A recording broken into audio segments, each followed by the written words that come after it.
आपने ओमादा अक का नाम तो सुना होगा, जो इन दिनों अपने देश के बुद्धिजीवियों के बीच खासा चर्चे में है। आखिर उनकी चर्चा क्यों हो रही है? उनकी चर्चा की वजह है उनकी लिखी किताब जिसका नाम है महंगी किताब। जी हाँ दोस्तों, ओमादा अक द्वारा लिखी किताब महंगी कविता जिसकी कीमत है 25,000 रुपये। जी हाँ, आपने सही सुना, 25,000 रुपये ये उनके द्वारा लिखी किताब की कीमत है। अब आप लोग सोच रहे होंगे कि इतनी महंगी किताब को कौन ही खरीदेगा।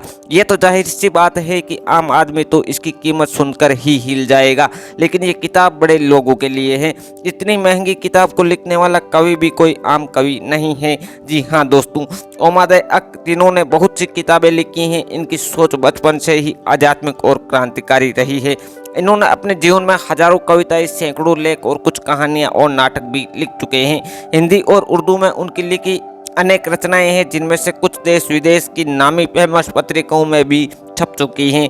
ओमादा अक ने कई फिल्मों में वृत्तचित्र सहित संगीत और वीडियोज भी बनाए हैं। आगे बढ़ने से पहले आपसे एक छोटी सी रिक्वेस्ट है कि आप इस वीडियो को लाइक और चैनल को सब्सक्राइब जरूर करें। इसमें आपको 2 सेकंड लगेंगे, लेकिन ये हमारे चैनल को आगे बढ़ाने के लिए बहुत ही ज्यादा जरूरी है। तो चलिए शुरू करते हैं। महिलाओं सा चेहरा और महिलाओं जैसी आवाज होने के कारण लोग इनको महिला ही समझते हैं, जबकि वे एक पुरुष संत हैं। ओमा जी के जन्म की अगर बात करें तो विश्व के अति प्राचीन और प्रसिद्ध नगर, और जो अपने आप में तमाम तरह का सांस्कृतिक वैभव समेटे हुए धार्मिक आस्था का प्रतीक और ऐतिहासिक काशी नगरी यानी बनारस वाराणसी में हुआ है।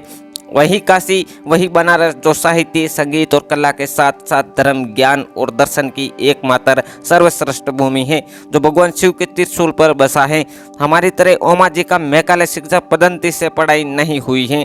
हमारी तरह अंग्रेजी विद्यालय व कॉलेजों में वे कभी नहीं गए, बल्कि बचपन से ही इन्होंने ज्ञान के प्रकाश के लिए भारत की प्राचीन शिक्षा पद्धति को अपनाया है और धर्मशास्त्र और दर्शन को ही अपना विषय वस्तु चुना है। ये शुरू से ही क्रांतिकारी विचारधारा के रहे। अपने बचपन से ही शास्त्रों और पुराणों का अध्ययन शुरू करने वाले ओमादा अक विज्ञान और ज्योतिष में भी गहरी रुचि रखते हैं। इनकी शुरुआती स्कूली शिक्षा में ज्यादा रुचि नहीं रही, लेकिन इन्होंने बीए प्रथम वर्ष उत्तीर्ण होने के बाद पढ़ाई छोड़ दी, किंतु इनका पढ़ना लिखना कभी नहीं छूटा। इन्होंने हजारों कविताएं लिखी और शिक्षण संस्थानों में जाकर छात्रों को संबोधित भी किया। इन्होंने कई प्रकार के आध्यात्मिक सामाजिक अभियानों की भी शुरुआत की। उनके अनेक सामाजिक, आध्यात्मिक, सामाजिक कार्यों और ज्योतिष के क्षेत्र में योगदान को देखते हुए उत्तर प्रदेश सरकार ने साल 2016 में उन्हें उत्तर प्रदेश का सर्वोच्च नागरिक सम्मान यश भारती प्रदान किया। ओमादा अक के भाषणों और उनके द्वारा चलाए गए आंदोलनों में इंसान की बात होती है, गीता की बात होती है और कुरान की बात भी होती है। उनके भाषणों में बुद्ध की बात होती है, गुरु नानक की बात होती है, काइस्ट की बात भी होती है और हर ईश्वरीय व्यक्तित्व की बात भी होती है, इंसानियत की बात भी होती है और सच की बात होती है।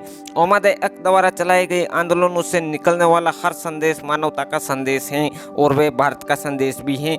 ओमा द्वारा लिखी किताबें और रचनाएं हम युवाओं को बहुत मोटिवेट भी करती हैं। ओमादा अक की एक ही लक्ष्य है, देश को आगे बढ़ाना और देश में जातिवाद खत्म करके उपनाम के पीछे भारत लगाना।